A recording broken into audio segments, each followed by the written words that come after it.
मी आपणा सर्वांचं भगवद्गीतेच्या आजच्या या 186व्या भागामध्ये हृदयापासून मनपूर्वक आनंदाने स्वागत करतो. आपण सध्या अध्याय 15वा गेले काही आठवडे बघतो आहे. याचं नाव पुरुषोत्तम योग आहे. आपण गेल्या वेळेस 10वा आणि 11वा श्लोक हा एकत्र वाचला होता, एकत्र समजून घेण्याचा प्रयत्न केला होता. त्याचं निरूपण करताना माऊलींनी ज्या काही ओव्या सांगितल्या त्यातल्या काही ओव्या पाहिल्या होत्या. तर परत आपली लिंक लागावी म्हणून मूळ श्लोक मी तुम्हाला सांगतो. मूळ श्लोकामध्ये माऊली काय म्हटले ते, देहातून निघून जात असताना अथवा देहात राहत असताना शब्दाती विषय घेत असताना मोह संज्ञक गुणांनी युक्त असताना या जीवात्मी लोकाला जीवात्म्याला अज्ञानी लोक जाणत नाही, ज्ञानदृष्टी प्राप्त झालेले लोक जाणतात. पुढच्या श्लोकात त्यांचा प्रयत्न करणारे योगी याला आत्म्याच्या ठिकाणी पाहतात. यत्न करणारे पण ज्यांचे मन सुसंस्कृत नाही किंवा ज्यांना वैराग्य नाही असे अविवेकी यत्न करून देखील पाहू शकत नाही. असे दोन श्लोक आपण एकत्र बघत होतो. तर शेवटची जी हे पाहिली होती आपण, शेवटच्या काही ओव्या, तर माऊलींना याच्यामध्ये काय सांगायचं होतं की माऊली असं सांगतात की जो आपण देह धारण केलेला आहे हा पंच महाभूतांनी बनलेला आहे आणि या देहाला सारे इंद्रिय आहे आणि इंद्रिय सारे कर्म करतात किंवा वासना निर्माण करतात आणि वासना निर्माण झालेल्या चांगल्या किंवा वाईट दोन्ही त्याच्याने बंधन निर्माण होतात आणि माणूस मोहात अडकत जातो आणि बंधन निर्माण झाले की तो परमेश्वराला विसरत जातो. परमेश्वर म्हणजे आतमध्ये हृदयात असलेला आत्मा. हा आत्मा आणि शरीर वेगळं आहे हे अज्ञानी लोकांना समजत नाही. देह मेल्यावरती ते काय म्हणतात की आत्मा मेला. आत्मा अमर आहे. आत्मा हा फक्त तो देह सोडतो आणि तो पुढे नवीन देह धारण करतो आणि परत त्या देहाच्या रूपाने शरीरामध्ये प्रकट झालेला असतो. आपण म्हणतो तो जन्माला आला, शरीर जीर्ण झालं की आपण म्हणतो तो मृत्यू पावला किंवा मेला, असं आपण साध्या भाषेत. आत्मा हा मृत्यू पावत नाही. ते जे चैतन्य आत्मा जो आहे, आत्म्याची शक्ती ती अमर आहे, ती कमी होत नाही, जास्त होत नाही. तो निर्गुण निराकार आहे, पण ती शक्ती कशी सदैव आहे. पण मृत काय पडतं तर शरीर आणि ती इंद्रिय मृत पडतात. पण ती सूक्ष्म रूपाने आत्मा आपल्या बरोबर घेऊन जात असतो, तर पुढच्या देह त्याला धारण करायचा असतो. बरोबर आहे. जे मोक्ष पावतात त्यांच्या बाबतीत तो नियम लागू नसतो. तर असं ते सांगतात आणि मग त्यांनी वाऱ्याचं उदाहरण दिलं होतं आपल्याला, की आपण काय म्हणतो की झाड हलतंय म्हणजे वारा आहे असं आपण म्हणतो. पण ज्यावेळी झाड हलतच नाही त्यावेळी आपण म्हणतो वारा नाही. पण जिथे झाडच नाही तिथे वारा नसतो का? वारा असतोच. म्हणजे आत्मा सदैव असतो शरीरामध्ये आणि त्यांनी शरीर सोडलं तरी आत्मा तसाच असतो, पण शरीर मूर्त झालेलं असतं. किंवा त्यांनी सांगितलं की आपण आपला चेहरा आरशामध्ये पाहिला तर आपल्याला आपला चेहरा दिसतो, पण म्हणजे आपण म्हणतो मी छान दिसतोय, पण ज्यावेळी आरसा नसतो त्यावेळी चेहरा नसतो का? चेहरा असतोच आपला. तसे त्यांनी काही उदाहरणं आपल्याला दिले होते. तर त्याच्या पुढे ते काही उदाहरण आता आपल्याला सांगतात. ते काय म्हणतात, 379 ओवीपासून आता आपण सुरुवात करू. ते म्हणतात, शब्द किंवा ध्वनी हा गुण खरोखर आकाशाचा आहे, पण मेघाचा गडगडाट म्हणून त्याचा आरोप मेघांवर केला जातो. किंवा ढग चंद्रावर मोठ्या वेगाने धावत असतात पण चंद्र धावतो असे समजले जाते. त्याप्रमाणे हे अर्जुन, शरीरे होतात आणि जातात, ते येणे येणे जाणे क्रियारहित अशा आत्मेच्या आत्मसत्तेच्या ठिकाणी असल्याचा जे आरोप करतात ते अविचारी आंधळे असतात. आता इथे काय म्हणतात माऊली, की तुम्ही जर ढगामध्ये पाहिलं, आकाशामध्ये पाहिलं, आकाशातून ध्वनी येतात. ध्वनी निर्माण होणं हा आकाशाचा गुण आहे. मेघांचा काय संबंध आहे त्याच्याशी? मेघ आदळले म्हणजे ध्वनी निर्माण होतो, पण आकाशात पोकळी असते म्हणून तो ध्वनी तयार होतो. पण लोक काय म्हणतात की तो आरोप ते मेघांवर करतात, तसं प्रत्यक्षामध्ये नाही. आकाश ध्वनी निर्माण करतो. किंवा तुम्ही जर पाहिलं तर चंद्र हा आपल्याला ढगांमध्ये दिसतो. ढग वाऱ्याने वाहत असतात असे एका बाजूला. आपण काय म्हणतो की चंद्र डावीकडे वाहतोय, विरुद्ध दिशेला चंद्र चालला. चंद्र तर खरा तिथे स्थिर असतो, पण ढग वाहत असतात. तसंच आपण हे समजून घ्या, ते अर्जुनाला म्हणतात की शरीरे येतात आणि जातात, पण आत्म्या जो आहे तो मरत नाही, तो निश्चल आहे. त्याची शक्ती शरीरे वापरतात, जातात आणि येतात. पण आत्मा कसा आहे, तो काही करत नाही, तो स्थिर आहे. हे तू समजून घे. हे ज्ञानी पुरुषाला कळतं, अविचारी माणसाला ते कळत नाही. म्हणून काय माहितीये का, की आपल्या घरात कोणी देह सोडला तर आपण रडणं योग्य नसतं तसं पाहिलं तर. खरं म्हणजे काय होतं, की त्याचं शरीर आता एखाद्या घरात, आता माईंची एक मैत्रीण वारली एकदा, त्यांच्याच वयाची होती. फार लवकर तरुण वयामध्ये तिच्या नवऱ्याने तिला खूप त्रास द्यायला सुरुवात केली. म्हणजे तो थोडा मानसिक छळ करायचा, तिला कधी कधी शारीरिक छळ करायचा. आणि पुढे तिला काय झालं, मुलगा तर झालेला होता, तिला नंतर काय झालं माहितीये का, की कॅन्सर पण डिटेक्ट झाला तिला. दुःखात दुःख म्हणजे मग त्यात घटस्फोट चालू झाला. तो घटस्फोट वगैरे झाला, त्या मुलाला आम्ही, तिचे भाऊ, वहिनी, नंतर आम्ही सगळ्यांनी असं ठरवलं की मुलाला आपण वाढवू. तो मुलगा आता मोठा झाला, इंजिनियर झाला, परदेशात आहे, त्याची सगळी काळजी घेण्यात आली. आता ती ज्यावेळी तिने देह सोडला, तर तो आत्मा डोळ्यातून बाहेर पडला होता. डोळे उघडे होते तिचे, जणू काही ती बघतेच आपल्याकडे. आम्ही ज्यावेळी तिला पाहायला गेलो, नेहमीच जात असो, पण ज्यावेळी देह सोडल्यावर पाहिलं तर बघितलं तर डोळे तर उघडेच आहेत त्याचे स्वतः. तर मी त्या लोकांना तेच म्हटलं की तुम्ही दुःख नका करू, हे शरीर इतकं जीर्ण झालं होतं, काहीतरी मागचे आताचे भोग बाकी होते, म्हणून तरुण वयात ते शरीर सुटलेलं आहे, ध्येय सुटलेलं आहे. पण तो आत्मा नवीन शरीर धारण करणारच आहे आणि चांगलं जीवन जगेल. परत दुःख कसलं करतायत आता, उगाच तिला त्रास झाला असता ना त्या शरीरामध्ये, असा खरा विचार करायला पाहिजे आपण. तुमच्या लक्षात आलं का, जे अपघाती मरण पावतात, अचानक होतात, त्यांचे भोगच असतात, पण ती गोष्ट वेगळी असते. आणि ही एखादा आजारी आजारी पडून जातो, ती गोष्ट थोडी वेगळी असते जरा. तर आपण विचारी माणसासारखं वागावं असं इथे माऊली म्हणतायत. पुढे ते काय म्हणतात, वास्तविकरित्या या ज्ञान प्रकरणात आत्मा आत्मस्वरूपाच्या ठिकाणी आपल्या महिमेत असे पाहावे आणि देहाचे जन्म आणि मरणादी धर्म देहाचे ठाई असे जाणावे. अशा दोन वस्तू वेगळे पणाने पाहणारे ज्ञानी सामान्य आणि अविचारी माणसापेक्षा वेगळे असतात असे जाण. ग्रीष्म ऋतूतील सूर्याची प्रखर किरणे मेघात अडकून पडत नाही, त्याप्रमाणे पूर्ण ब्रह्मज्ञान झाल्यामुळे ज्यांचे डोळे किंवा दृष्टी शरीररूपी आकारावर थांबत नाही. आता ते काय म्हणतात की तू अर्जुन एक लक्षात घे, आत्मा आत्म्याच्या ठिकाणी, शरीर शरीराच्या ठिकाणी, शरीर किंवा देह त्याचा धर्म पाळत असतो. वासना ठेवणे, न ठेवणे, राग येणे, लोभ ठेवणे, वाईट साईड बोलणे, प्रत्येक इंद्रिय त्याचं त्याचं कर्म करत असत, देहाचे त्याचे धर्म. पण आत्मा हा निराळा आहे, तू लक्षात घे. हे लक्षात घेणे ज्ञानी माणसासारखं पाहण्यासारखं आहे, अविचारी माणसासारखं तू वागू नको. त्यानंतर तुला दुसरं उदाहरण सांगतो. ग्रीष्म ऋतू जो असतो त्यावेळी सूर्याची किरण ढगांमध्ये अडकत नाही, आकाश पूर्ण क्लिअर असतं, ट्रान्सपरंट असतं. त्याच्यासारखा तू राहा, कुठे असं अडकून पडू नको. तर ज्याला ब्रह्मज्ञान झालेलं असतं त्याची दृष्टी अशी सतेज असते, त्याला स्पष्टपणे दिसत असतं, समजत असतं, असं ते सांगतात. आणि असं अशा रीतीने तू आत्मस्वरूपाला पहा, ते असं सांगतात.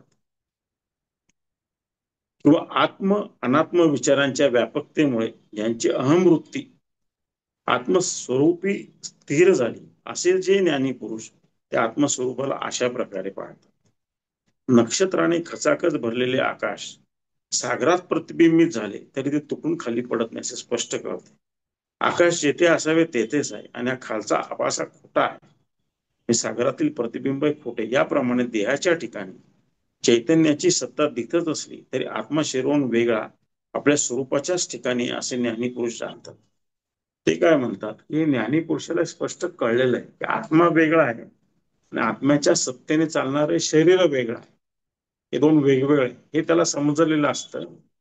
पण तुला याचं अजून एक उदाहरण सांगतो. ते म्हणतात, अर्जुना तू बघ, नक्षत्राने जेवढे आकाश भरलेलं असतं, आपण समुद्राच्या काठी किंवा तळ्याच्या काठी किंवा नदीच्या काठी गेलो आपण, तर त्या आकाशाचं प्रतिबिंब हे ते पाण्यामध्ये पडलेलं असतं. पाणी हल्लं की ते नक्षत्र पण हलतं, बरोबर आहे की नाही. आता ते नक्षत्र काही खाली पाण्यात उतरलेलं असतं का, तर त्याचं प्रतिबिंब असतं. पाणी आटलं किंवा संपलं तर नक्षत्र काही जाणार आहे का, कुठे नाही जाणार. तसा आत्मा वेगळा आहे आणि शरीर हे वेगळं आहे, हे तू लक्षात घे, हे तू समजून घे. जसं ते पाण्यामधलं नक्षत्र आभास आहे, तसं शरीरामध्ये आत्मा हा वेगळा आहे, तो आत्मा पूर्णपणे वेगळा आहे. त्याचा पाण्याशी काही तसा नक्षत्राचा जसा पाण्याशी संबंध नुसतं प्रतिबिंब आहे, तसं तू समजून घे. आत्म्याच्या सत्तेने शरीर चालतात, पण आत्मा आणि शरीर एक नाही हे समजून. आणि खरं मूलभूत गोष्ट आहे अध्यात्मामधली, ही अध्यात्म म्हणजे का आधी आत्मा. अध्यात्म म्हणजे का आधी आत्मा. साधी सोपी सरळ व्याख्या आहे त्याची, की जो आधी आत्म्याचा विचार करतो तो अध्यात्म जाणायला लागतो. कारण सर्वसाधारणपणे काय होतं माहितीये का, की आपण काय करतो की मध्ये डोकावत नाही आणि आपण बाहेर फिरत असतो त्याला शोधायला. परमात्मा आत्मा म्हणजेच परमात्मा तो मध्ये आहे. आत्माच परब्रह्म आहे. आत्माच साऱ्या प्रकारचे देव आहे. हे ज्या दिवशी कळतं त्या दिवशी खरं कळतं आपल्याला. पण आपण काय करतो, ही तीर्थयात्रा ती तीर्थयात्रा, हा नवस ते नवस, नाना गोष्टी करतो आपण.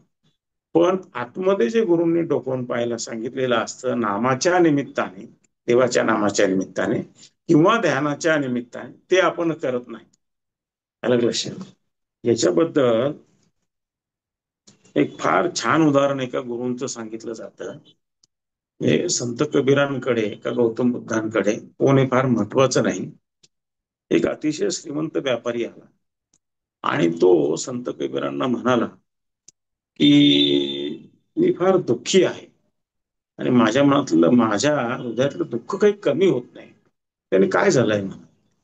तर तो म्हणाला माझ्याकडे खूप संपत्ती आहे, असं पण नाही की मी ते वाईट मार्गाने कमवली, चांगल्या मार्गाने कमवली नाही, तरी मनामध्ये माझ्या शांतता नाहीये. घरात साऱ्या चीज वस्तू वैभवपणे नोकर चाकर सगळं आहे, तरी मला समाधान नाही. हे समाधान हा आनंद कसा मिळायचा हे मला समजत नाही. आता मला हे कळालंय की मटेरियलिस्टिक वस्तूमुळे समाधान आणि आनंद मिळत नाही. ते किती भोगल्या, म्हणजे 100 गुलाबजाम खाताना चांगले वाटतील, नंतर अपचन झाल्यावर दुःखच होतं की नाही त्याचं. तसं पण खूप गाड्या वापरले, घोडे वापरले, किती फिरलो, काही केलं तरी समाधान हे ते परत परत करावीशी वाटते ती गोष्ट. आणि मग लक्षात येतं की अरे काहीतरी चुकतंय. आनंद आणि हे जे आतली जी शांतता ही काहीतरी वेगळी गोष्ट, ती शोधायला कोणाकडे तरी गेलं पाहिजे आपण. आणि असं बहुतेक श्रीमंत लोकांचं, ज्याने वेगवेगळ्या क्षेत्रामध्ये यश मिळवलेलं आहे, त्या सगळ्या लोकांच्या बाबतीत असं झालेलं आहे. आपले पण एक पुण्यातले एक आहे माझ्या ओळखीचे, मुस्लिम समाजाचे आहेत. ते एकदा माझ्याकडे कामानिमित्ताने त्यांना मी दीक्षा वगैरे दिली. चांगलं ध्यान करतात ते. त्यांनी एकदा मला फोन केला, म्हणे माझा एक मित्र आयटी मधून रिटायर झाला, असा चिकार पैसा आहे म्हणे त्याच्याकडे, तर त्याला शांतताच नाही हो म्हणे, असं ते मला सांगत होते. म्हटलं तू त्यांना बोलायला सांग, बघूया काय करता येईल पुढे. तर सांगण्याचा हेतू असा की असं त्या माणसाने सांगितलं, त्यांनी सगळं ऐकून घेतलं त्यांचं. तर ते म्हणाले की त्यांच्या त्या याला त्यांनी सांगितलं की माझी सुई जरा हरवली. त्यांच्या त्या मुलाला बोलवलं त्यांनी, कमल, अरे माझी सुई हरवली म्हणे, ती जरा आपल्याला शोधली पाहिजे. दिवस होता त्यावेळी आणि थोडा अंधार झालेला होता, त्याने सुई माझी हरवली आहे, ती आपण शोधायला पाहिजे म्हणे. ते म्हणे बघूया बघूया म्हणे, बाहेर कुठे ती बघायला पाहिजे म्हणे. मग कोणी म्हणे बाहेर आहे का, ते म्हणे बाहेर बघत होते सगळे सगळे बाहेर बघताय बघताय, काय बाहेर अंगणात सापडली नाही. म्हणे मला वाटतं ती मध्ये असावी म्हणे. मग मध्ये बघितलं, पटकन कोणाला तरी दिसली, त्यांनी दिली. मग ते गृहस्थ त्यांना म्हणाले, अहो कबीरजी, इतर सुई मध्येच पडली होती, मग तुम्ही बाहेर का शोधत होता म्हणे. त्याने मला तुला हेच सांगायचं होतं की शांतता समाधान आतमध्ये आहे, ते बाहेर नाहीये म्हणाले. खरं तू तीर्थयात्रा करशील, सारं काही करशील, पण तू उपदेश घे आणि ती साधना कर, म्हणजे तुला शांतता लाभेल. मटेरियलिस्टिक गोष्टी तर हे ज्यावेळी आपण आतला प्रवास चालू करतो, तसं त्याच्या आपल्याला अनुभव यायला लागतात. त्याचे काही सुगंधाचा अनुभव येतो, काही दर्शन होतात. आणि जसं साधना वाढत जाते, मग आपलं बाह्य वस्तूंपासून मन हे अलिप्त व्हायला लागतं. ते असल्या काय आणि नसल्या काय, त्याच्याने दुःख किंवा तो तात्पुरता संतोष आहे तो वाटेनासा होतो. आणि मग आतली शांतता मिळायला लागली की ते आपल्याकडून इतरांना पण वाटली जाते. असं त्याचं खरं रहस्य आहे. तर माऊली तेच म्हणतात की देहाच्या ठिकाणी जी चैतन्याची सत्ता आहे, आत्म्याची सत्ता आहे, ती वेगळी आहे आणि देह हा वेगळा आहे, तुम्ही समजून घ्या. आता ते पुढे काय म्हणतात की खळखळ वाहणाऱ्या पाण्याची चंचलता खळखळ वाहणाऱ्या पाण्याच्या वाट्यालाच आहे असे विचाराने निर्णित करून त्यात प्रतिबिंबित झाले चांदणे चंचल दिसत असले तरी पण ते चंद्राच्या ठिकाणी स्थिर असे ज्याप्रमाणे पहा, किंवा डबके पावसाळ्यात भरते आणि उन्हाळ्यात वाळते पण त्यात प्रतिबिंबित झालेला आकाशातील सूर्य जसाच्या तसाच असतो, त्याप्रमाणे ज्ञानी पुरुष देह उत्पन्न होत असता किंवा अखेर होत असताना देहात आत्मरूपाने असलेल्या ब्रह्माला अविकारी रूपाने पाहतात. आता इथे माऊली काय करतात, परत दोन उदाहरणं देतात. ते म्हणतात तुम्ही जर नदीकाठी गेला संध्याकाळच्या वेळी, पुढे रात्र झाली, तुम्हाला असं दिसतं की नदीचं पाणी खळखळ वाहत आहे आणि त्या पाण्यामध्ये चंद्राचं प्रतिबिंब पडलेलं आहे. आणि असं दिसतं की ते पाण्याबरोबर चंद्र पण वाहतोय किंवा चंद्र पण हलतोय असं आपल्याला दिसतो खळखळ. पण प्रत्यक्षात ते खळखळ वाहणारं पाणी चंद्र तर वर स्थिर आहे.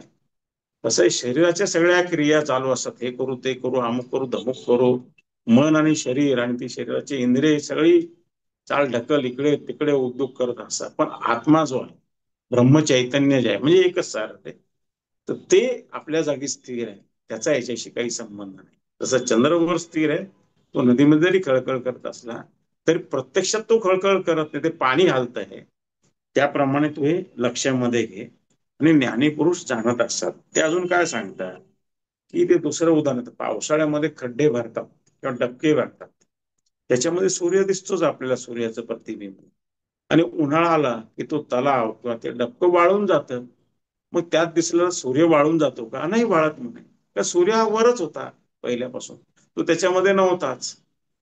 तसं हा आत्मा काही मरत पण नाही आणि जिवंत पण, तो आपल्याच ठिकाणी शरीर आणि येतात आणि जातात. जसं ते डबक्यातलं पाणी येतं आणि जातं पावसाळ्या आणि उन्हाळ्यामध्ये, तसे शरीरे येतात आणि जातात आणि सूर्य जसा स्थिर असतो तसा आत्मा स्थिर असतो. हे अर्जुना तू लक्षात घे. आणि अशाच रीतीने जे ज्ञानी पुरुष आहे ते आत्म्याकडे अशाच रीतीने ते ध्येय धारण करताना आणि ध्येय सुटल्यावर असाच विचार करतात की हा ध्येय जन्माला आला आणि ध्येय सुटलाय कोणाचा तरी. रोज कोणीतरी जन्माला येतं एखाद्या घरात आणि रोज कोणीतरी आपल्या ओळखीमध्ये मृत्यू पावत असतं. रोजच घटना आपण बघतो. एका दिवशी आपण सकाळी एखाद्या लहान जन्माला आलेल्या मुलाला पाहायला जातो जपलं, आणि संध्याकाळी बातमी येते आपल्या कोणीतलं कोणीतरी एक्सपायर्ड वारलेला आहे आणि आपण त्याच्याकडे दारावर जातो हळहळ व्यक्त करतो. रोज काहीतरी चालूच असतं. ज्ञानी पुरुष त्याच्याकडे काय दृष्टीने पाहतो, माऊली सांगतात की तो असा बघतो की एका आत्मा शरीराबरोबर आलाय देह धारण करून आणि एका आत्म्याने देह सोडलेला आहे. आत्मा तसाच आहे. मग साऱ्यांचा आत्मा एकच आहे, तो पण वेगळा नाहीये. हे पण तुम्ही लक्षात घ्या. म्हणूनच ज्ञानी पुरुष एकाच्या मनातलं दुसऱ्याला सांगू शकतात, एका वेळी अनेक ठिकाणी हजर राहू शकतात. रहस्य काय, कारण आत्मसत्ता एकच आहे. तुमच्या लक्षात आलं का, ती वेगळी नाहीये मुळात. काही लोक काय म्हणतात, हो आम्ही तिथे होतो तिकडे त्या गावाला आणि गुरु महाराज अडचणांनी आम्ही तिकडून प्रार्थना केली, ते काम तात्काळ झालं. तर आत्मसत्ता एकच आहे. गुरु त्याच्यामध्ये लय पावलेले असतात. मग ते तिथे असो का इथे असो, ते काम होणारच ना. एक अखंड दोरी अशी तुम्ही कल्पना करा, अख्ख्या पृथ्वीवर पसरलेली. ती एका बाजूला हललं तर दुसऱ्या ट्रीचं टोक हलणार की नाही, हलणारच आहे ना. तसं ते काम, तसं तुमच्या लक्षात आलं का, आत्मसत्ता जी प्रकट झालेली असते ते तिच्याशी मनाने पण एकरूप झालेले असते, वेगळे राहत नाही. मग त्यामुळे ते पुढे म्हणतात, घागरेचं घर तयार केलं आणि नंतर तेच मोडले तरी पण त्यात असलेले अवकाश ते जसेच्या तसे कायम असते, ते कुठे जात नाही. आता इथे माऊली काय सांगतात की घागर आहे, ते घागर नव्हते, घागर बनवली आपण मडक्याची आणि त्याच्यामध्ये आपण म्हणतो आकाशाला घागरेचा आकार आलाय बरं, त्याच्यात आता आकाश आहे. पण ते फुटलं तर आकाश कुठे बाहेर जातं का, ते पहिले बाहेरचं आकाशाने एकच असतं, ते वेगळं नसतं, तात्पुरता आकार मिळाला. तसं ध्येय, आत्मा ध्येय तात्पुरता धारण करत असतो आणि काही वर्षांत तो सोडून देत असतो.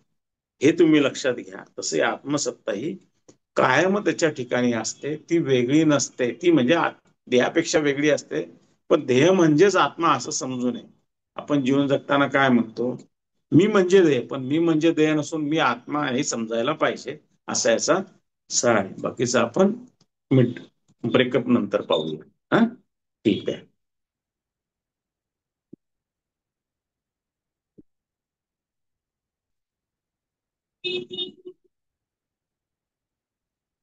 पुढे माऊली म्हणतात, कोणत्याही काळी जसा आभा होत नाही अशा अखंड आत्मसत्तेवर अज्ञान दृष्टीने कल्पिलेला देहच निर्माण होतो आणि नष्ट होतो. ही गोष्ट ज्ञानी पुरुष नक्कीच जाणतात. चैतन्य वाढत नाही आणि कमी पण होत नाही आणि कोणालाही कर्म कराव्यास लावत नाही किंवा स्वतः कर्म करत नाही असे ते ज्ञानी लोक आत्मज्ञानाने जाणतात. आता फार छान गोष्ट माऊलीने माऊली काय म्हणतात, कधी पण कुठलाही काळ असो, कुठलीही वेळ असो, आत्मा आणि आत्म्याची सत्ता ही कमी होत नाही, जास्त, ती जशी आहे तशीच आहे. ध्येय येतात आणि ध्येय जातात. काय सांगतात ते, ध्येय येतात आणि ध्येय जातात. आणि चैतन्य जे आहे म्हणजे आत्म्याच्या सत्तेला आपण चैतन्य म्हणतो, बरोबर की नाही? ते चैतन्य वाढत नाही आणि कमी होते, जसं आहे तसंच आहे. ध्येय येतात आणि जातात हे ज्ञानी पुरुषांना माहीत असतं. ते त्याच दृष्टीने देहाकडे आणि आत्म्याकडे वेगवेगळ्या रूपाने बघतात. ते असं जाणायला पाहिजे. आणि आत्मा कोणाला काही कर्म पण करायला लावत नाही, कर्म करा नका करू तो काही सांगत, तो फक्त साक्षी भावाने असतो. त्याच्या सत्तेने इंद्रिय व्यवहार करतात, पण तो कशात लिप्त असतो का? आपल्याला वाटतं लिप्त आहे, पण तो लिप्त नसतो. ज्यावेळी तुम्ही पूर्ण निर्विचार होतात ना साधनेमध्ये, निर्विचार अवस्थेला जातात आणि एवढी कुंडली शक्ती इथपर्यंत जागृत होऊन आलेली असते, त्यावेळी तुम्हाला आतून आवाज यायला लागतं आणि मग कळायला लागतं हे सारं आहे की नाही. इथे आल्यावर तर पूर्ण ज्ञानच प्राप्त होऊन जातं. यावेळी ते कळायला लागतं, स्पष्टपणे समजायला लागतं आपल्याला. मला काय लक्षात. आता ते पुढे म्हणतं, आणि सामान्य व्यवहार ज्ञानही प्राप्त होईल. परमाणूचा आढावा घेण्याइतकी बुद्धी सूक्ष्म झाली, सर्व शास्त्रात निपुणता प्राप्त झाली, परंतु इतक्या प्रखर ज्ञानाला वैराग्य नसेल, अशा त्या विद्वत्तेने मी जो सर्वांचा आत्मा त्या माझ्याशी केव्हाही ऐक्य होणार. तर माऊली काय व्यवहारातल्या गोष्टी सांगतात. ते म्हणतात का एखादा माणूस त्याला सर्व व्यवहार ज्ञान प्राप्त झालेला असतं. एखादा शास्त्रज्ञ आहे, तो परमाणूचा अभ्यास करेल, खूप मोठमोठे शोध पण लावेल म्हणा, त्याला सगळ्या जगाची माहिती, शोधामध्ये काय एखादी गोष्ट परत रिपीटेडली कशी करावी हे कळतं, त्याला आपण शोध म्हणतो साधारणपणे. जसं लाईटचा शोध लागला वगैरे, ही सगळी जरी निपुणता आली, पण जी आत्मसत्ता आहे, त्या आत्म्याचं ज्ञान हे त्याला होणार नाही जर वैराग्य नसेल तर. तर वैराग्य कशाला पाहिजे? आत्म्याचं ज्ञान पाहिजे. असं जर वैराग्य म्हणजे काय, की इतर गोष्टीतून मन काढून घेणे, त्याला आपण वैराग्य म्हणतो. म्हणजे कसं आहे माहितीये का, की आपण असं म्हणतो की नाही मला ही गोष्ट पाहिजे आता, मला एक XYZ मॉडेलची मला गाडी पाहिजे, आता नाही आपल्याकडे ती गाडी, मग ती पैसे आणा किंवा कर्ज काढा, मग त्याच्याकरता सगळे प्रयत्न. आता हे काय वैराग्य म्हणजे काय असतं, की मला आली का आणि नाही आली, ठीक आहे, आली ठीक, आनंद आहे, नाही आली तरी ठीक. वैराग्यामुळे काय होतं माहितीये का, माणूस लुप्त होत नाही त्या सगळ्या गोष्टींना, असा लिप्त होऊन होऊन तो अडकत जातो ना बंधनात, तो बंधनात अडकत नाही आणि म्हणून तो आतमध्ये पाहू शकतो. म्हणून वैराग्य गरजेचं असतं. म्हणजे मग एखाद्याकडे सत्ता, श्रीमंती, वैभव हे सोडावं का त्यांनी, ते त्याला जन्मताच मिळाले किंवा कष्ट करून मिळाले, आता गुरु आले म्हणून सोडून द्यावं का? त्याचा तसा अर्थ नाही. वैराग्य याचा अर्थ असा आहे की जे आहे त्याच्यामध्ये तू समाधानी राहा. जे मिळवायला जातो भौतिक गोष्टी, ते मिळाल्या का नाही मिळाल्या, तू समाधानी राहिला असेल तरी ठीक, नसेल तरी ठीक. ही वस्तू असल्यामुळेच मी आनंदी असं नाही, ते वैराग्य त्याला म्हणतात.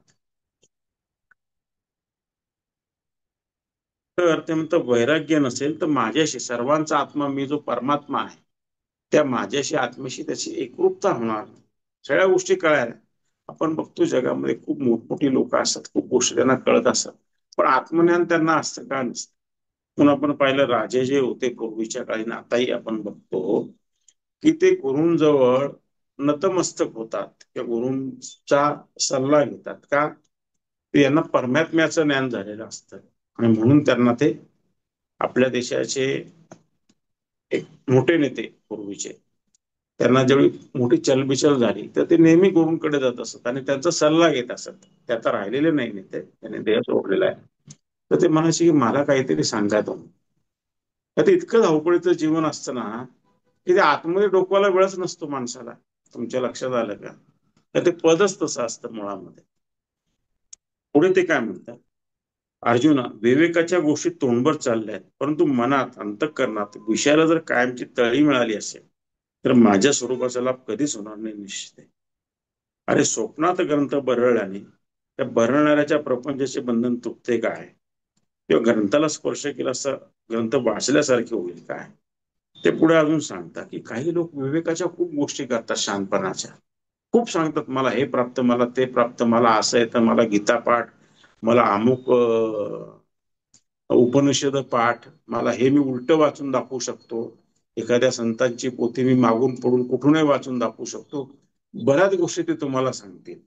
परंतु हे सांगून उपयोग काय, जर त्यांच्या मनातून विषय जर गेले नसतील, हे विषयांना जर त्यांनी त्यांच्या मनामध्ये घर करून दिलं असेल, विषय म्हणजे सगळ्या प्रकारचे भोग, तर त्यांना ते आत्मज्ञान प्राप्त होणार आहे. पाठांतर असेल हे मी मान्य करतो म्हणा, पण त्यांना आत्मज्ञान मिळणार नाही. जसं ज्ञानेश्वर माऊलींच्या काळामध्ये चांगदेव ऋषी, त्यांचं वय 1000च्या वर होतं असं म्हणतात, ते ज्यावेळी आले आणि ते वाघावर बसून आले, हातामध्ये चाबूक म्हणून त्याने एका नागाला का सापाला घेतलं होतं, आणि माऊली आणि त्यांचे बंधू भिंतीवर बसलेले होते आणि भिंतच तिथे घेऊन गेले होते. मग त्यांना कळालं, अरे आपण त्यांच्याशी काय बोलणार. आणि मग ती चांगदेव 65 जी आहे ती उपदेश म्हणून सांगितली गेली. तर सांगण्याचा हेतू असा आहे की आत्मज्ञान मिळवायचा प्रयत्न केला पाहिजे. त्याचा साधा सोपा आणि सरळ नियम एकच, अतिशय सोपा नियम आहे, गुरूंवर श्रद्धा ठेवा. पहिला नियम आहे, त्यांनी सांगितलेल्या गोष्टींचं पालन करा. आणि दुसरी गोष्ट, ते पालन करत असताना निरपेक्ष भावनेने साधना करा. काय सांगितलंय आता, गुरु काय सांगतात श्रद्धा ठेवा, बाबा तू नेहमीच साधना कर, जीवन जगत असताना जे मिळालं त्याच्या समाधानी राहा. आणि साधना करताना मला अमुकच द्यान तमुकच द्यान मागण्याचं हे नको. मी साधनेला बसलोय, तुम्हाला मी नमस्कार, तुम्ही पाहून घ्या आता पुढचं 2 तास बसवायचं, 5 तास बसवायचं, 10 मिनिटं बसवायचं, पाहून घ्या, मी नेहमीच बसणार. माझा भाऊ शरणागत भाव आहे, संपला विषय, बाकी काही नाही. इतकं साधं आणि सोपं आहे. पण आपण काय करतो, साधनेमध्ये बरेच अवडंबर निर्माण करतो. मला हेच दिसलं पाहिजे, मला तेच नाही, बसलोय मी शरणाला, बस नमस्कार केला, माझा शरणागत भाव स्वीकार, बाकी काही नाही. हळूहळू ते बरोबर परमात्मा करून घेतो जे त्याला करायचं आहे. शक्ती एकदा गुरुनी संक्रमित केली, ज्याला आपण शक्तिपात दीक्षा म्हणतो, त्याला महायोग ध्यान किंवा शक्तिपात दीक्षा असं म्हणतात. त्याचा अर्थ काय की शक्ती संक्रमित झाली रे जाईल, की ती स्वयंभू असते. तुम्ही गुरुंच्या जवळ असा का लांब असा, ती काम केल्याशिवाय राहत नाही, ती काम करतेच. बसायची तुम्ही गरज असते. तुमच्या लक्षात आलं का, आईने सांग स्वयंपाक बनवलेला आहे, आई म्हणते अरे बाबा तुला भूक लागली, सरळ कळ, तू ताटावर बसला तर पोट भरेल, तू बसलाच नाही तर तो पोट कसं काय भरेल. नुसतं थैथयाट करून घरात काय उपयोग आहे, हे दे ते दे, अमुक दे तमुक दे, माझ्याकरता हे तू बसला आणि खायला सुरुवात केली तर कुठेतरी जेवण संपणार आहे की नाही तुझं. तसं एखादा प्रवास जेवढे आपण म्हणतो मी असा प्रवास करेन तसं करेन, मग हे रिझर्वेशन, आपण सुरुवात तर कर की नाही, पहिलं पाऊल तर टाकशील की नाही तू, तर कधीतरी तो प्रवास पूर्ण होईल. तसं साधनेला बसावं, सातत्य नियमितपणा ठेवावा, आपोआप गोष्टी घडून येतात, मग काही करायला लागत आहे. आपल्या ध्यान वर्गामध्ये मी पाहिलेलं आहे, असे बरेच शिष्य मी पाहिले, आले ध्यान करत बसले, कोपऱ्यामध्ये बसले, काही बोलत नाही, साधना करतायत, अतिशय उत्तम एकाग्रता आहे, मन निर्विचार करताय, साधनेला बसलाय, कधी साधनेला आलं नाही, साधनेचा नियम पाळला नाही असं झालेलं नाही. आणि मी खरं सांगतो तुम्हाला, पाहिलं की ते फार उच्च अवस्थेला गेले, काही ना ते आत्मज्ञान प्राप्त होऊन गेले. काळाच्या ओघात अशा घटना घडून येतात, करत राहावं आपण. पुढे माऊली काय म्हणतात की स्वप्नामध्ये जर आपण एखादा ग्रंथ वाचत राहिलो, बरळत राहिलो, वाचण्यापेक्षा तर बरळत राहिलो, म्हणून काय ग्रंथ समजला असं होतंय का, किंवा ग्रंथाला नुसता हात लावून म्हणजे ग्रंथ समजणार का, तर तो समजणार नाही. किंवा एखाद्याचे डोळे बांधले, एखाद्या बाईने स्वतःचेच डोळे बांधले आणि नवऱ्याने सांगितलं की मी तुझ्या करता आता पेटीमध्ये छानपैकी मोती आणून ठेवलेला आहे, तू तो पेटी उघड आणि घराने मोती घातला, ते डोळे उघडले तर मोती सुंदर आहे का छान आहे कसा घडवला कळणार आहे का, तिला नाही कळणार आहे. तसं जोपर्यंत तुम्ही डोळसपणाने साधना करत नाही तोपर्यंत तुम्हाला ते कळणार नाही. नुसतं बरोबरच करून काय करणार आहात. तर प्रत्यक्ष तुम्ही साधनेला बसलं पाहिजे, असं परमात्मा सांगतो इथे आपल्याला. माऊली असं आपल्याला सांगतात. तर पुढे ते म्हणतात, तद्वत चित्तात अहंकाराचे वास्तव्य कायम आहे आणि मुखाने सर्व शास्त्रांचे अध्ययन चालू आहे. अशा पद्धतीने असंख्य जन्म घेऊन देखील ते मजप्रत येणार. जो मी एक सर्व भूतांमध्ये व्यापक आहे, त्या माझ्या व्याप्तीचे स्वरूप प्रकट करतो ते अर्जुन आहे. पुढे ते काय म्हणतात की एखादा माणूस सगळ्या शास्त्रांचं वाचन करतोय, सगळ्या ग्रंथांचं वाचन करतोय, सगळ्या धर्मांच्या ग्रंथांचं वाचन करतोय, अनेक सत्पुरुषांना भेटतोय. सगळं ठीक आहे, चांगले सत्पुरुषांना भेटलेलं वाया कधीच जात नाही. पण चित्तामध्ये जर अहंकार कायम असेल तर त्याचा काय उपयोग आहे? त्याचा काय उपयोग होणार नाही. तो अहंकार, ते सतत गडबड करणारं मन, हे कुठेतरी तुम्ही बाजूला करा. अहंकार रहित मन घेऊन जा आणि मग तुम्हाला काहीतरी मिळेल. तोपर्यंत तुम्हाला काही मिळणार नाहीये, असं तुम्ही लक्षात घ्या. आणि या बाबतीमध्ये फरीद जो मोठा संत होऊन गेलाय सुफी संतांमध्ये, त्याची कथा सांगतात. तर त्यांनी खूप प्रकारच्या साधना केल्या. म्हणजे कधी कधी त्यांनी स्वतःच्या पायाला बांधून घेतलं आणि उलट स्वतःला टांगलं विहिरीमध्ये, वर बांधून घ्यायला लावलं कोणाला तरी, म्हणजे कुठे स्वतः जाऊ नये, आणि साधना केल्या. नाना प्रकारच्या साधना केल्या आणि त्याला बऱ्याच प्रकारच्या सिद्धी जो करत होता त्या सिद्धींच्या मागे लागणार बऱ्याच सिद्धी त्याला प्राप्त झाल्या. पण त्याला आत्मशांतता काही प्राप्त होईल, कारण आत्मज्ञान सिद्धी वेगळं आहे. सिद्धी म्हणजे काय? या अष्टसिद्धी म्हणतात. एखादी गोष्ट सातत्याने करण्याची गोष्ट प्राप्त होणे त्याला सिद्धी म्हणतात. म्हणजे गुप्त होणे, इकडून तिकडे प्रकट होणे, अदृश्य होणे ज्याला आपण म्हणतो, अशा अनेक प्रकार 8 सिद्धी असतात त्या. लहान होणे, मोठा होणे, वगैरे वगैरे. त्यात नको पडायला आपण. पण त्याला आत्मज्ञान काही प्राप्त झालेलं नव्हतं. आणि त्याच्या लक्षात आलं, अरे आपण जातो मोठमोठ्या ठिकाणी, सगळ्या ठिकाणी लोक आपल्याला नमस्कार चमत्कारही करतात, परंतु प्रत्यक्षामध्ये जी शांतता आणि ते जे आत्मज्ञान काय, ते आपल्याला अजून गवसलेलं नाही.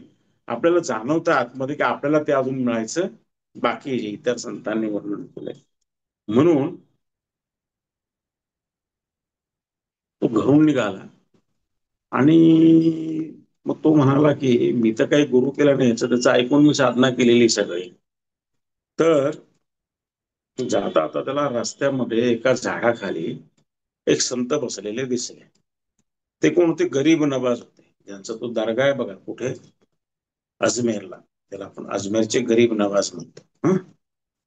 तर ते एका झाडाखाली बसलेले होते आणि ते त्या काळामधले फार मोठे संत होते. आणि ते झाड पूर्णपणे वाळलेलं होतं. आता ते झाड मृतवतच झालेलं होतं आणि त्या झाडाकडे ते बसून त्यांची आपली साधना चालू होती काहीतरी. त्यांनी पाहिलं झाडाकडे असं आणि त्याच्या खाली बसलेले होतं आणि काय वाळलेल्या झाडाखाली बसले. त्यांनी झाडाकडे कटाक्ष केला आणि काहीतरी पोकळ ते झाड हिरवगार झालं. आणि याला सिद्धी प्राप्त होत्या. यांना ते जाणवलं ओलावा. यांनी डोळे ओढले, वर पाहिलं, समोर पाहिलं. त्यांनी परत झाडाकडे पाहिलं, सगळी पानं गळून पडली खाली. यांनी परत तो उद्योग केला, परत हिरवे केले, परत यांनी परत खाली पाडले ते. मग यांनी त्याला बोलवलं इकडे. मग तो आला यांच्याजवळ. तुला काय पाहिजे? तो म्हणे, अहो, तू चुकतोयस म्हणे, तू सिद्धींचं प्रदर्शन काय करतोयस? समाधान, शांतता, आत्मज्ञान देण्याकरता आपल्याला गोष्टी मिळत असतात. परमेश्वरी साधना हे तू काय करतोयस म्हणे. तर मग मी काय करू म्हणे, मला ते मिळालेलंच नाही. सिद्धीचं प्रदर्शन करू नकोस म्हणे. स्वतःतला अहंकार सोडून दे. गुरूंजवळ नतमस्तक हो आणि त्यांच्याजवळ तू नतमस्तक झाला, त्यांना शरण गेला आणि त्यांनी तुझा स्वीकार केला. ते गुरुचा पण इच्छा असते स्वीकार करायची की नाही. तो अध्यात्मातला मोठा नियम आहे. एखादा आला तर त्याला स्वीकारायचं काही नाही, हे गुरु ठरवतात. मग ते म्हणजे मग माझा गुरु कुठे भेटेल? त्याने तो अमुक अमुक ठिकाणी जा म्हणे, तुला भेटतील म्हणे. त्याने एक पत्ता सांगितला आणि दिलं त्याला पाठ. मग तो आपला यांच्या आज्ञेनुसार गेला गेला, खूप चांगला ज्या ठिकाणी ते पोहोचला. त्याच्या लक्षात आलं की आपण तर आलेलो इथे, पण इथे तर काही कोणी असं वातावरण दिसत नाही. जे यांनी सांगितलं की ते गुरु आहे महान, त्यांनी काय त्याचं वय उंची काही सांगितलेलं नव्हतं त्याला. तर बाहेर काही मुलं खेळत होती. तर त्याने एका मुलाला विचारलं, अरे ते इथे तो कोण आत्मने आणि मोठे गुरु आहे, तर हाच येतो तो, बघा तो तिकडचा खेळतो ना आमच्यातला तो, त्या बाजूला उभा तो येऊन येतो. एक मुलगा होता खेळणार. तर तो म्हणे ते कसे काय असेल म्हणे, याच्यात अहंकार होताच मुळात. मग तो मुलगा त्याला तिकडूनच कळला, कारण तो त्याला हातमनाने प्राप्त झालेलो, त्याच्या मनातले विचार त्याला लगेच कळाले. तो घरात गेला, पण एक मोठा वडिलांचा अंगात काय घालून त्याला असं मोठा कोट असायच्या, काय असं असं केलं त्याने त्याला. काय झालं का तुझं समाधान? याला लक्षात आलं की आपल्या तर अजून तो एकदम, त्याने त्याला साष्टांग दंडवतच घातला. मग तो म्हणाला मी तुझा स्वीकार करतो. आणि पुढे त्याला लवकर आत्मज्ञान प्राप्त झालं त्यांनी म्हटलं. तर हा पोचलेलाच होता, फक्त गुरुंनी मम म्हणायची त्याला गरज होती. तुमच्या लक्षात आलं का? तर याच्यामध्ये काय अहंकार सोडला ना आपण, आणि दैनंदिन जीवनात मी तुम्हाला सांगतो, अहंकार स्वार्थ सोडणं शिकायची आपण तयारी ठेवली ना, तर जीवन अतिशय आनंदी होतं. अगदी घरातल्या संवादामध्ये पण आपण तो ठेवला ना, तरी आपलं जीवन फार आनंदी होतं. ऐकून घ्या आणि मग बोला, साधा सोपा नाही. देवानी काय केले, दोन डोळे दिले आणि दोन कान दिलेले आहेत, आणि एकच तोंड दिलेलं आहे. दोन हात पण दिले, दोन पाय दिले. तोंड एकच आहे, बाकी सगळ्या गोष्टी दुप्पट आहेत.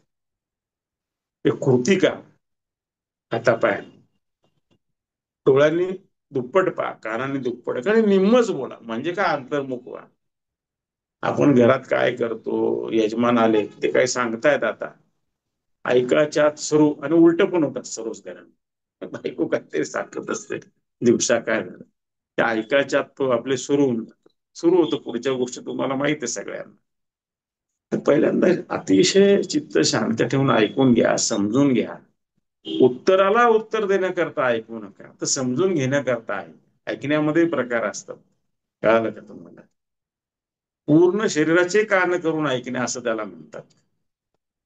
एक ते मी तुम्हाला सांगतो, प्रॅक्टिकल उदाहरण सांगतो मी.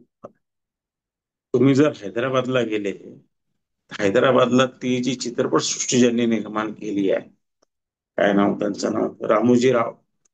तर त्यांनी प्रचंड बिझनेस केले. एक लोणच्याचा त्यांचा बिझनेस आहे, कोऑपरेटिव्ह सेक्टर मधला खूप मोठा बिझनेस आहे तो.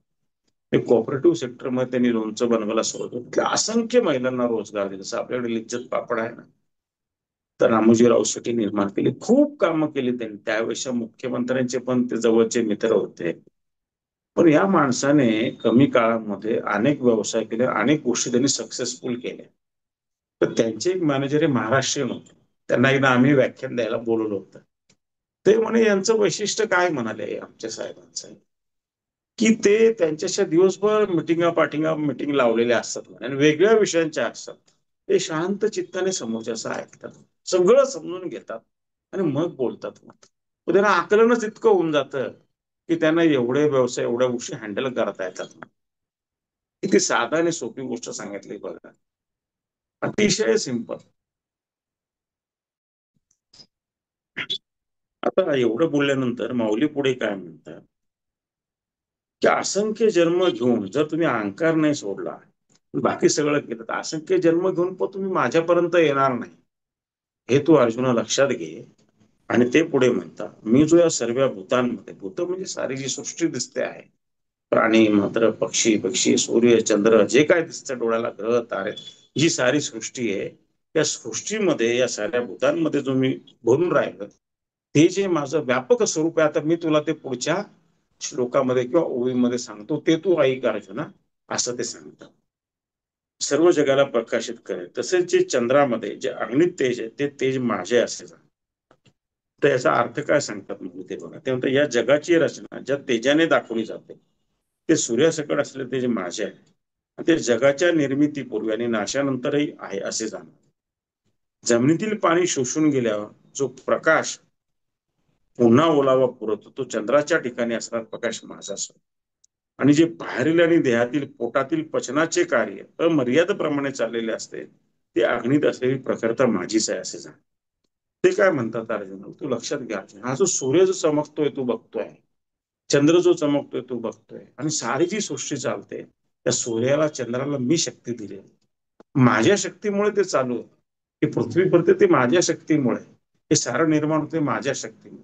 जी आत्मशक्ती, जी आत्म्याच्या रूपाने प्रत्येकामध्ये स्थिर आहे, हे तू लक्षात घे. मीच आहे सगळीकडे. हे सगळं जरी नष्ट झालं प्रलय आल्यावर, तरी माझी शक्ती, माझं तेज कायम राहणार आहे, तू लक्षामध्ये घे. तसं जमिनीमध्ये ती कोरडी झाली, पाऊस पडल्यावर तिला ओलावा येतो आणि उन्हाळा आला की ती कोरडी होते. पण तरी तिच्यामध्ये जो ओलावा झाडांकरता ठेवायचं काम जो केलं जातं, ती माझी शक्ती असते म्हणाले. चंद्राच्या ठिकाणी, चंद्राच्या प्रकाशामध्ये ज्या औषधी वनस्पती तयार होतात, चंद्राचं ते मुख्य काम आहे. तर ते जे वनस्पती तयार होतात त्याची शक्ती माझी शक्ती आहे, मीच त्याला देतो ती शक्ती, हे तू लक्षामध्ये घे. किंवा या देहामध्ये तू जे, मी जे जेवतो असं तुला जाणवतंय, आणि खाल्लेलं सगळ्या प्रकारचं अन्न जे जठराग्नी पचवतो, त्या जठराग्नी मधला अग्नी जो तो मीच आहे म्हणाले. मी ते पचवतो, हे तू समजून घे. माझ्याशिवाय सृष्टी चालत नाही, माझीच सत्ता सगळीकडे, ही आत्मसत्ता सगळीकडे आहे, हे तू समजून घे. त्या सगळ्याचा करता धरता मी आहे. हे जेव्हा तुला समजेल तर तुझ्या लक्षात आलं की हे माझे कर्तेपण आहे, देहाचे नाही. माझ्या सत्तेने देह चालतो आहे, आत्म्याच्या सत्तेने देह, पण मी त्याच्यामध्ये लिप्त आहे का? नाही, मी अलिप्त आहे. त्यात असून मी त्यात नसल्यासारखा दिसतोय, मी आहे त्याच्यामध्ये, पण मी त्याच्यामध्ये लिप्त नाही. ध्येय विचार करतो त्याला पाहिजे तसं करून घेतो. वाईट करू का चांगलं करू, सत्ता माझी आहे, वापर कसा करायचा तू ठरव. जे आपण इलेक्ट्रिसिटीचं उदाहरण मागे पाहिलं, असं ते इथे सांगतं. आणि इथे ते हा 12वा श्लोक आणि त्याच्यावरचं निवेदन संपवतात. पुढचं जे निवेदन आहे ते आपण पुढे पाहूया, पुढचे श्लोक.